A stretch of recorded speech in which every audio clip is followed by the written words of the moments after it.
A Night in New Arabia by O. Henry. The great city of Baghdad on the subway is caliph ridden. Its palaces, bazaars, khans, and byways are thronged with Al Rashids in divers disguises, seeking diversion and victims for their unbridled generosity. You can scarcely find a poor beggar whom they are willing to let enjoy his spoils unsuccored, nor a wrecked unfortunate upon whom they will not re-shower the means of fresh misfortune. You will hardly find anywhere a hungry one who has not had the opportunity to tighten his belt in gift libraries, nor a poor pundit who has not blushed at the holiday basket of celery-crowned turkey forced resoundingly through his door by the eleemosynary press. So then, fearfully through the Haroun-haunted streets creep the one-eyed calendars, the little hunchback and the barber's sixth brother, hoping to escape the ministrations of the roving horde of califoid sultans. Entertainment for many Arabian Nights might be had from the histories of those who have escaped the largesse of the army of commanders of the faithful.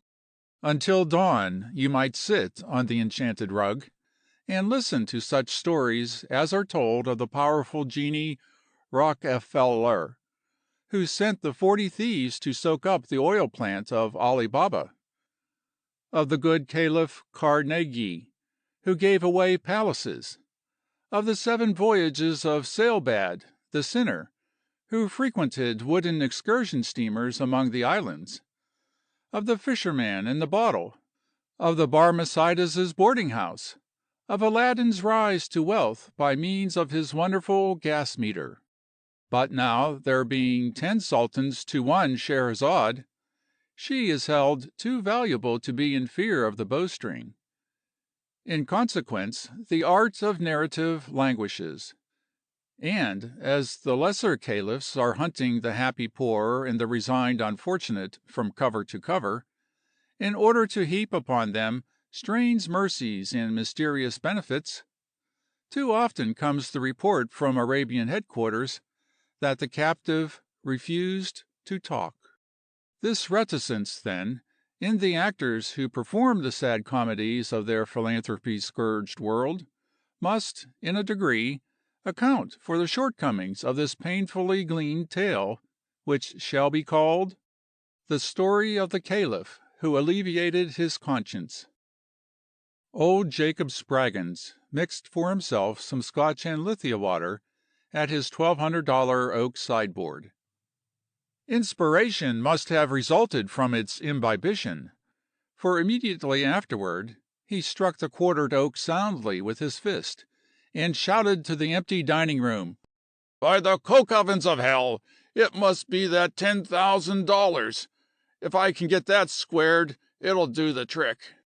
Thus, by the commonest artifice of the trade, having gained your interest, the action of the story will now be suspended, leaving you grumpily to consider a sort of dull biography beginning 15 years before. When old Jacob was young Jacob, he was a breaker boy in a Pennsylvania coal mine. I don't know what a breaker boy is, but his occupation seems to be standing by a coal dump with a wan look and a dinner pail, to have his picture taken for magazine articles. Anyhow, Jacob was one. But instead of dying of overwork at 9, and leaving his helpless parents and brothers at the mercy of the Union Strikers' Reserve Fund, he hitched up his galluses, put $1 or 2 in a side proposition now and then, and at 45 was worth $20 million. There now, it's over. Hardly had time to yawn, did you? I've seen biographies but let us dissemble. I want you to consider Jacob Spraggins, Esquire, after he had arrived at the 7th stage of his career. The stages meant are: first, humble origin; second, deserved promotion; third, stockholder; fourth, capitalist; fifth, trust magnate; sixth, rich malefactor; seventh, caliph; Eighth, X. The eighth stage shall be left for the higher mathematics. At 55, Jacob retired from active business. The income of a czar was still rolling in on him from coal, iron, real estate, oil, railroads, manufactories, and corporations, but none of it touched Jacob's hands in a raw state. It was a sterilized increment, carefully cleaned and dusted and fumigated, until it arrived at its ultimate stage of untainted, spotless checks in the white fingers of his private secretary. Jacob built a $3 million palace on a corner lot fronting on Nabob Avenue, city of New Baghdad, and began to feel the mantle of the late H.A. Rashid descending upon him. Eventually Jacob slipped the mantle under his collar, tied it in a neat four-in-hand, and became a licensed harrier of our Mesopotamian proletariat. When a man's income becomes so large that the butcher actually sends him the kind of steak he orders, he begins to think about his soul's salvation. Now, the various stages or classes of rich men must not be forgotten. The capitalist can tell you to a dollar the amount of his wealth. The trust magnate estimates it. The rich malefactor hands you a cigar and denies that he has bought the PD&Q. The caliph merely smiles and talks about Hammerstein and the musical lasses. There is a record of tremendous altercation at breakfast in a where-to-dine-well tavern between a magnate and his wife. The rift within the loot being that the wife calculated their fortune at a figure of $3 million higher than did her future divorcee. Oh well, I myself heard a similar quarrel between a man and his wife because he found 50 cents less in his pockets than he thought he had. After all, we are all human. Count Tolstoy, R. Fitzsimmons, Peter Pan, and the rest of us. Don't lose heart because the story seems to be degenerating into a sort of moral essay for intellectual readers. There will be dialogue and stage business pretty soon. When Jacob first began to compare the eyes of needles with the camels in the zoo, he decided upon organized charity. He had his secretary send a check for $1 million to the Universal Benevolent Association of the Globe. You may have looked down through a grating in front of a decayed warehouse for a nickel that you had dropped through, but that is neither here nor there. The association acknowledged receipt of his favor of the 24th ULT with enclosure as stated.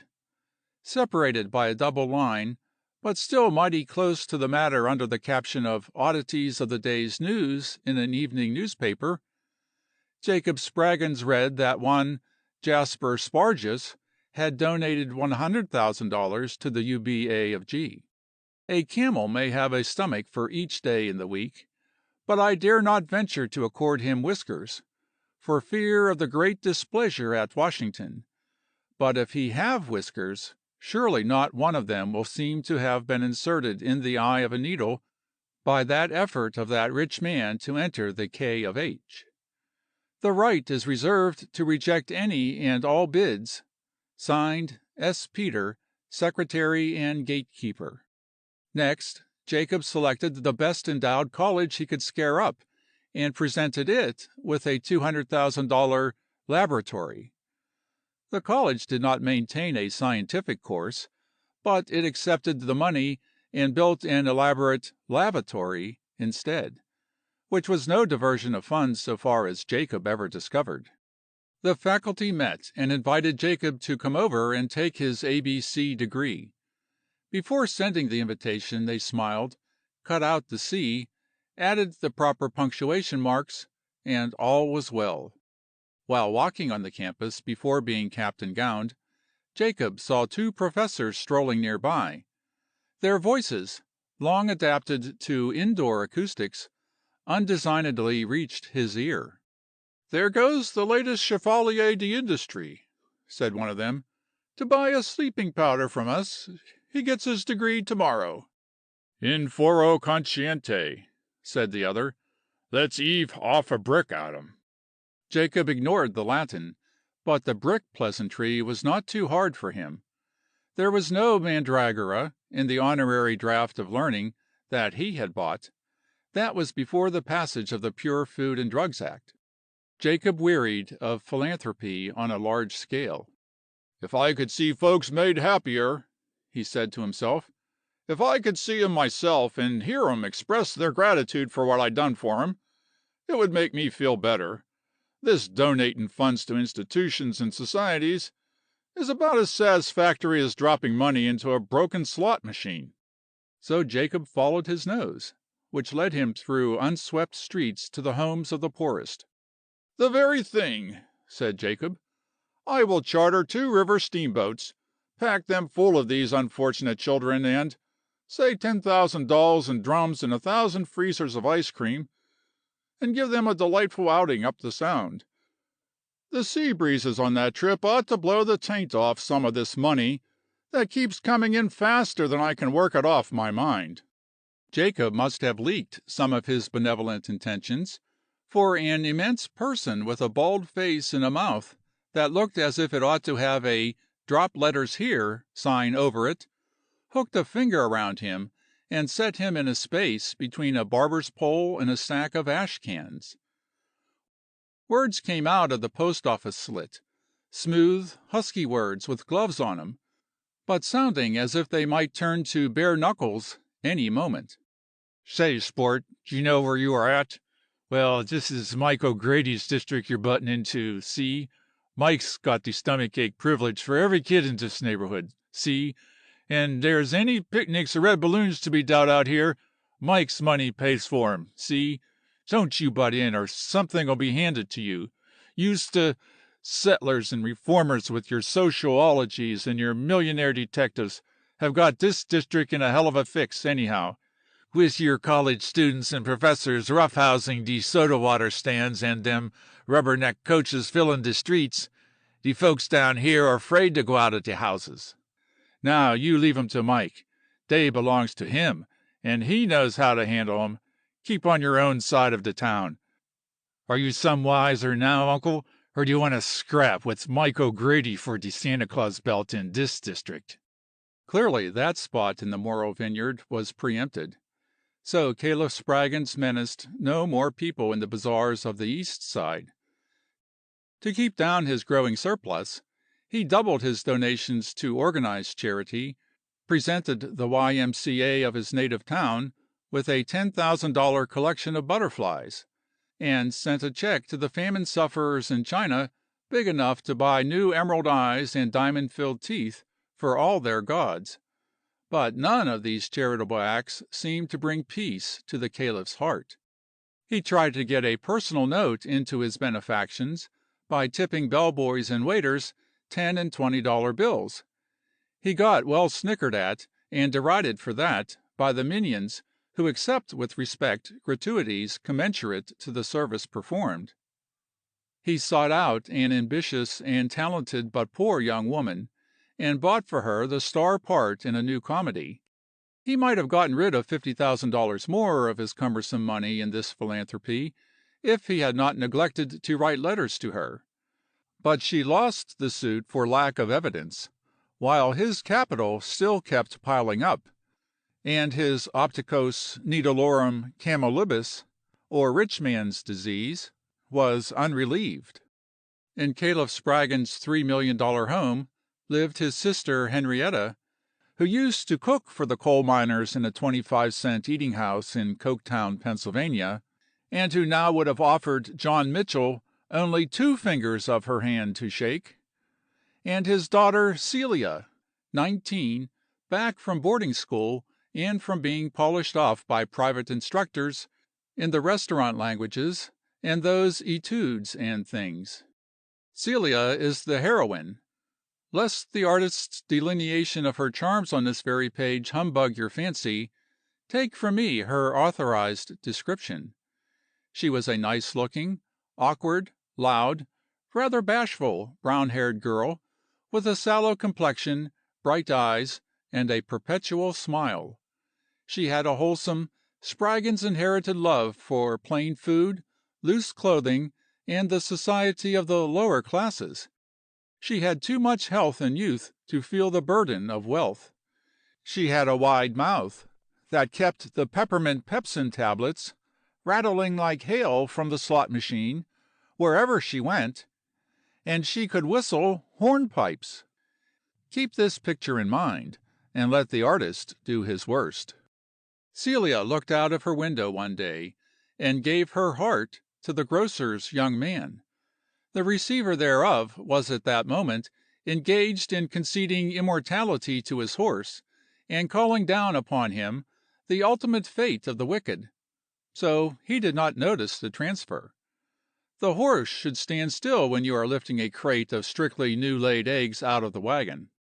Young lady reader, you would have liked that grocer's young man yourself, but you wouldn't have given him your heart, because you are saving it for a riding master, or a shoe manufacturer with a torpid liver, or something quiet but rich in gray tweeds at Palm Beach.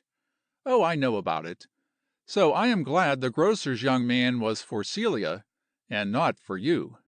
The grocer's young man was slim and straight, and as confident and easy in his movements as the man in the back of the magazines who wears the new frictionless roller suspenders. He wore a gray bicycle cap on the back of his head, and his hair was straw-colored and curly, and his sunburned face looked like one that smiled a good deal when he was not preaching the doctrine of everlasting punishment to delivery wagon horses. He slung imported A1 fancy groceries about as though they were only the stuff he delivered at boarding houses, and when he picked up his whip, your mind instantly recalled Mr. Tackett and his air with the buttonless foils. Tradesmen delivered their goods at a side gate at the rear of the house. The grocer's wagon came about 10 in the morning. For 3 days Celia watched the driver when he came, finding something new each time to admire in the lofty and almost contemptuous way he had of tossing around the choicest gifts of Pomona, Ceres, and the canning factories.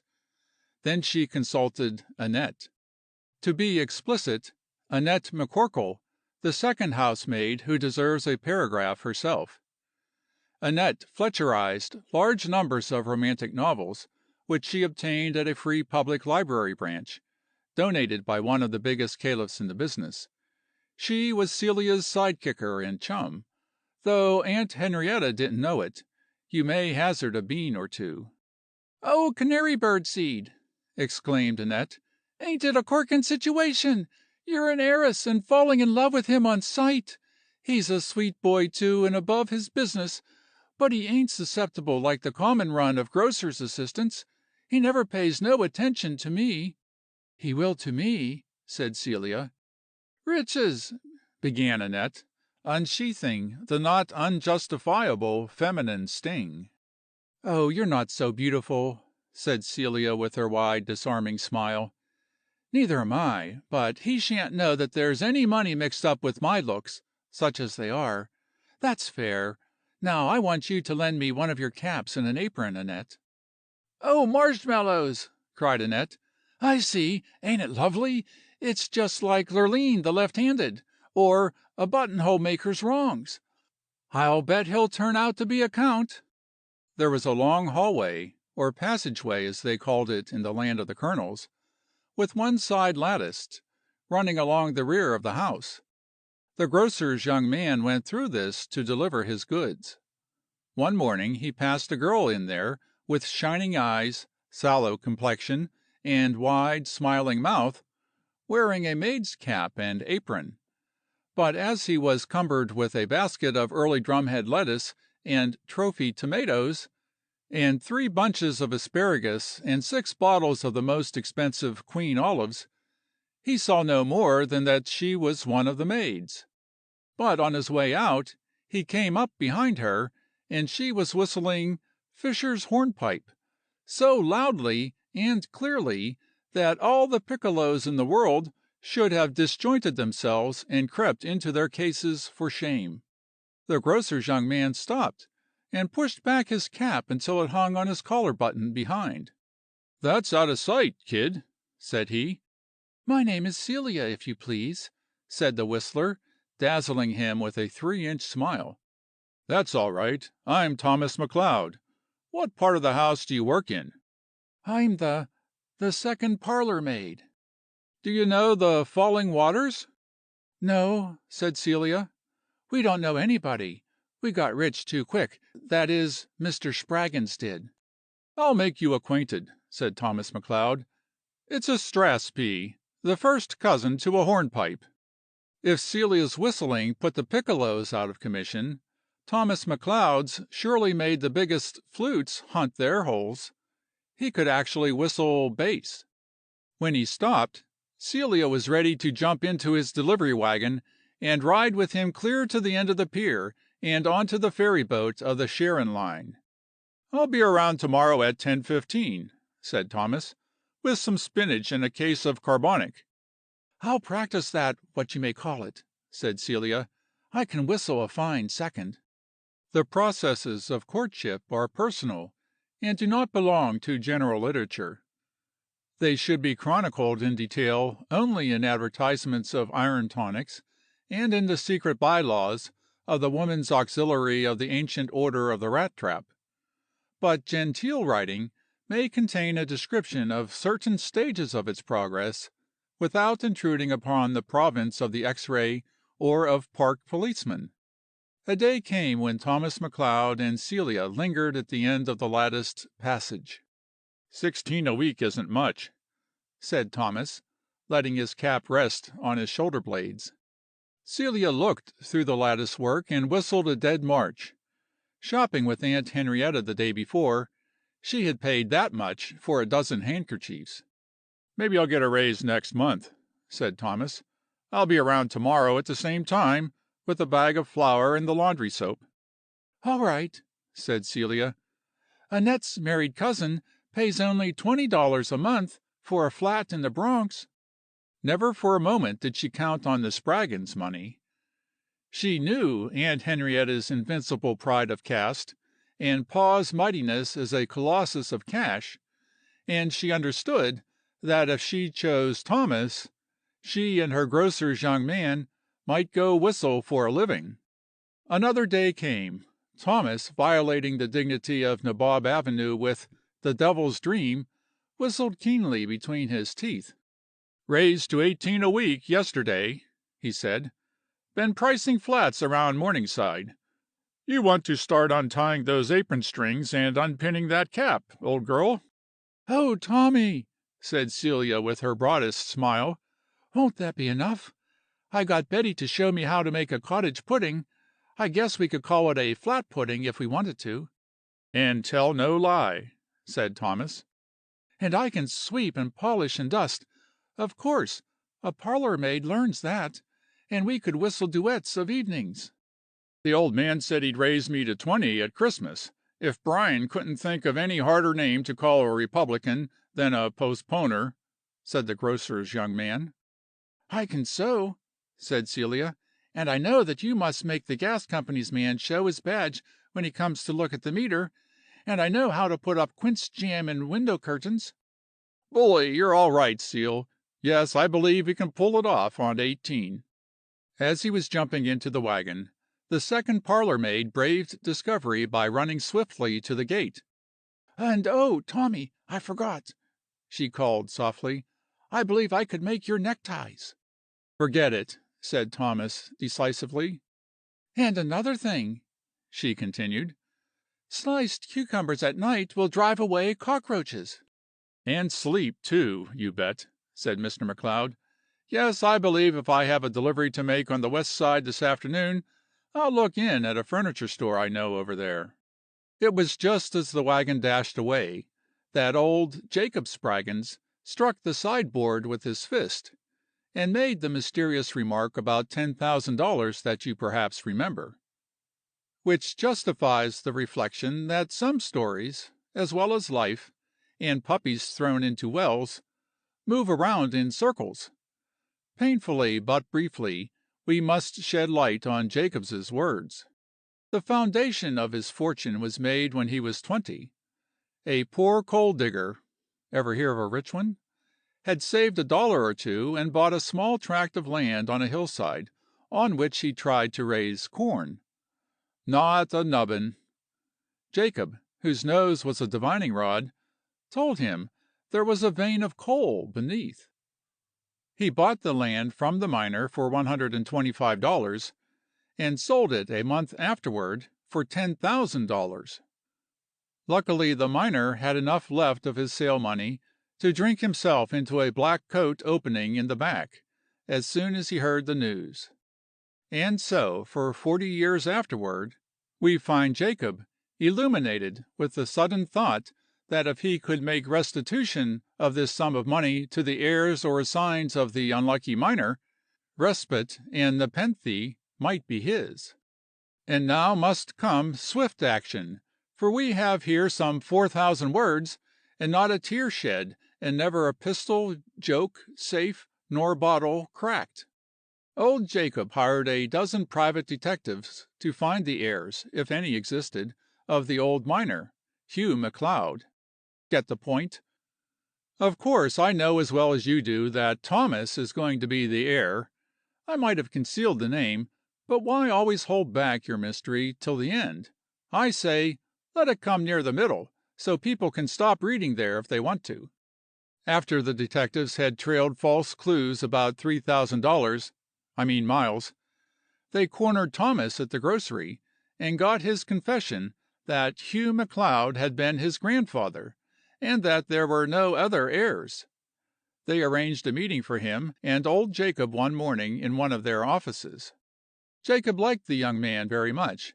He liked the way he looked straight at him when he talked, and the way he threw his bicycle cap over the top of a rose-colored vase on the center table. There was a slight flaw in Jacob's system of restitution. He did not consider that the act, to be perfect, should include confession.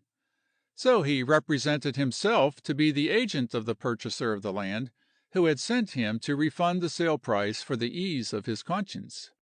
"Well, sir," said Thomas, "this sounds to me like an illustrated postcard from South Boston, with 'We're having a good time here' written on it.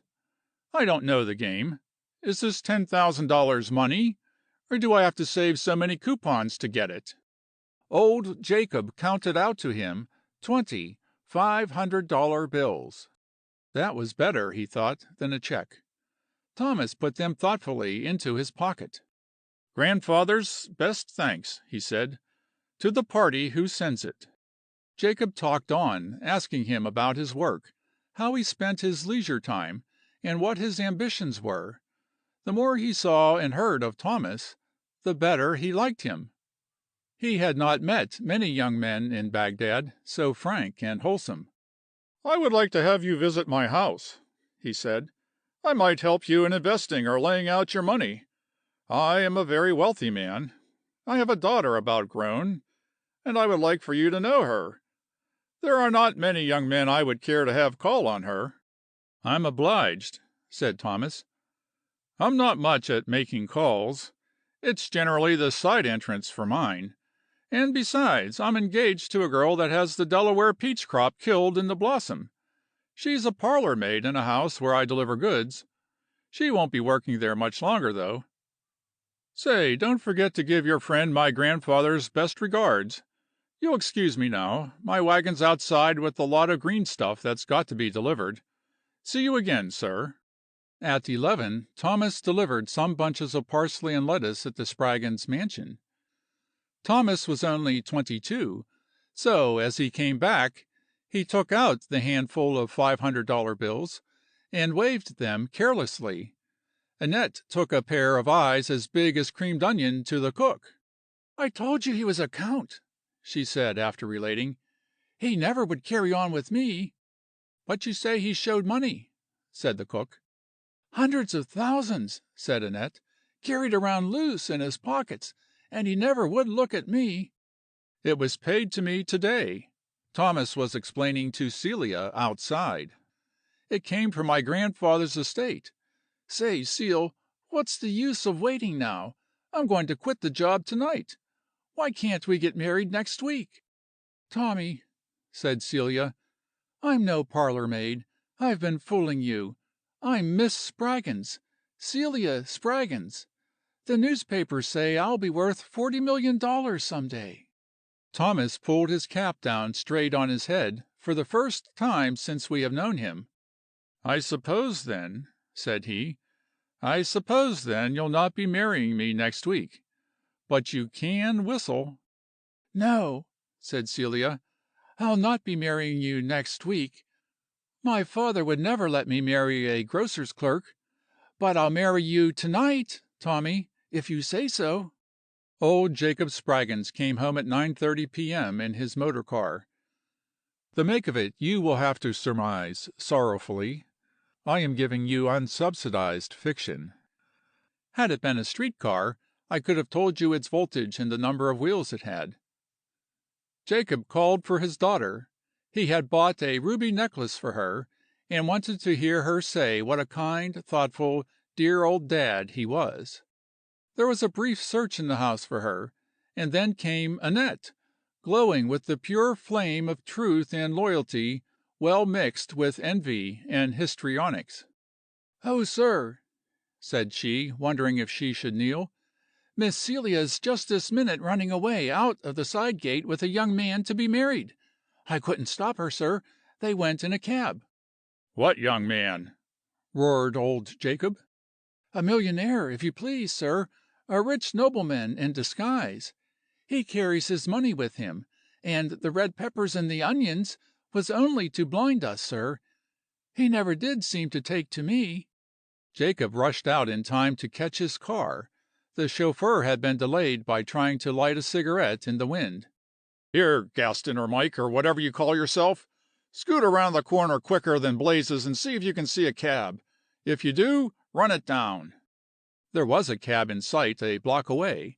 Gaston, or Mike, with his eyes half shut and his mind on his cigarette, picked up the trail, neatly crowded the cab to the curb, and pocketed it. "What the hell you doing?" yelled the cabman. "Pa!" shrieked Celia. "Grandfather's remorseful friend's agent?" said Thomas. "Wonder what's on his conscience now."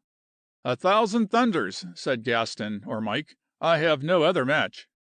"Young man," said old Jacob, severely, "how about that parlor maid you were engaged to?"